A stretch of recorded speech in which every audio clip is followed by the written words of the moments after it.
Software రంగంలోని ఉద్యోగులు ఈ ఏడాది తీవ్ర సంక్షోభాన్ని ఎదుర్కొంటున్నారు. దిగ్గజ సంస్థలు వరుసగా లేఆఫ్లు ప్రకటిస్తుండడం వారిని ఆందోళనకు గురిచేస్తోంది. Google, Microsoft, Meta, Intel, Amazon, IBM వంటి పెద్ద సంస్థలు ఉద్యోగుల తొలగింపులు చేపట్టాయి.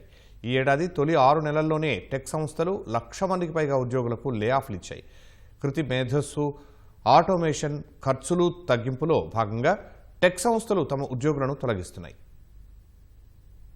ఈ ఏడాది టెక్ రంగంలోని ఉద్యోగులు తీవ్ర గడ్డు పరిస్థితులను ఎదుర్కొంటున్నారు. ప్రముఖ టెక్ సంస్థలన్నీ వరుసగా తమ ఉద్యోగుల తొలగింపు ప్రక్రియను చేపట్టాయి. ఈ ఏడాది తొలి అర్ధభాగంలోనే దాదాపు 1,00,000 మందికి పైగా ఉద్యోగులకు లేఆఫ్లు ఇచ్చాయి. ఇందులో Google, Microsoft, Meta, Intel, Amazon, IBM వంటి దిగ్గజ సంస్థలున్నాయి. గతేడాది ఆర్థిక మాంద్యం భయాలతో వేలాది మందిని తొలగించిన టెక్ సంస్థలు ఇప్పుడు కృత్రిమ మేధని అందిపుచ్చుకునేందుకు మళ్లీ కోతలు మొదలుపెట్టాయి.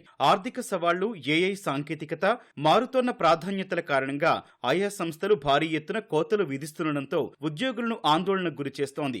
దిగ్గజ సంస్థ మైక్రోసాఫ్ట్ ఈ ఏడాది అత్యధికంగా లేఆఫ్లు ప్రకటించింది. ఈ ఏడాదిలో ఇప్పటికే 3 సార్లు కోతలిచ్చిన మైక్రోసాఫ్ట్ తాజాగా 4వ లేఆఫ్లు ఇస్తూ ఓ ప్రకటనను విడుదల చేసింది. ఎంతమందిని తొలగిస్తున్నారో సంఖ్యను ప్రకటించినప్పటికీ తమ మానవ వనరుల్లో 4% మందిని తొలగిస్తున్నట్లు ప్రకటించింది. అంటే దాదాపు 9,000 మందికి ఉద్వాసన ప్రకటించనున్నట్లు తెలుస్తోంది. ఎక్స్బాక్స్ గేమింగ్, సేల్స్ సహా పలు విభాగాల్లో ఉద్యోగ కోతలు ఉండనున్నాయి. ఈ ఏడాది ఆరంభంలో 1% మందిని తొలగించిన ఆ సంస్థ ఆ తర్వాత మే నెలలో 6,000 మందిని ఇంటికి పంపించింది.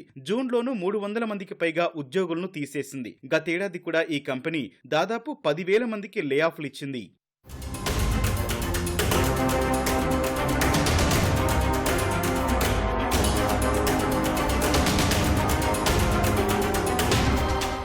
అటు అమెరికాకు చెందిన ప్రముఖ ఎలక్ట్రానిక్ చిప్ల తయారీ సంస్థ ఇంటెల్ కూడా భారీ ఎత్తున ఉద్యోగాల కోతలు విధించింది. కొత్త సీఈఓ లిప్ బూటాన్ నేతృత్వంలో పునర్వ్యవస్థీకరణ చేపట్టిన కంపెనీ ఈ నెలలో ప్రపంచవ్యాప్తంగా ఉన్న మొత్తం సిబ్బందిలో 20% మందికి లేఆఫ్లు ఇచ్చేందుకు సిద్ధమైంది. చిప్ డిజైన్ సీనియర్ ఇంజనీర్లు, క్లౌడ్ ఆర్కిటెక్చర్లు, ఎగ్జిక్యూటివ్ విభాగాల్లో ఉన్న వారిని తొలగించనున్నట్లు తెలుస్తోంది. ఇప్పటికే జర్మనీలోని ఆటోమోటివ్ చిప్ యూనిట్ ను మూసేసి అందులోని మొత్తం సిబ్బందిని తొలగించింది. కంపెనీ హెడ్ క్వార్టర్స్ లోనూ దాదాపు 100 మందిని ఇంటెల్ తీసేసింది.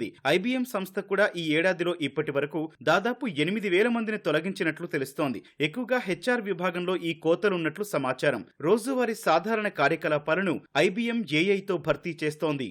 మరో దిగ్గజ సంస్థ అమెజాన్ కూడా ఈ ఏడాదిలో ఇప్పటికే 4 సార్లు తొలగింపులు చేపట్టింది. కమ్యూనికేషన్, సర్వీసెస్, వండరీ పాడ్కాస్ట్ విభాగాల్లో ఈ కోతలు విధించింది. రాబోయే రోజుల్లోనూ మేనేజర్ విభాగాల్లో దాదాపు 14,000 మందిని తొలగించేందుకు ఆ సంస్థ సిద్ధమైనట్లు తెలుస్తోంది. మరో టెక్ దిగ్గజం ఇన్ఫోసిస్ ఇటీవల 240 మంది ఎంట్రీ లెవెల్ ఉద్యోగులను తొలగించింది. అంతకుముందు ఫిబ్రవరిలోనూ 300 మంది ఫ్రెషర్స్ కు లేఆఫ్లు ఇచ్చింది. గూగుల్ తన ఆండ్రాయిడ్, పిక్సెల్, క్రోమ్ విభాగాల్లో లేఆఫ్లు ప్రకటించింది. అంతకుముందు క్లౌడ్, హెచ్ఆర్ విభాగాల్లోని ఉద్యోగులను తొలగించింది.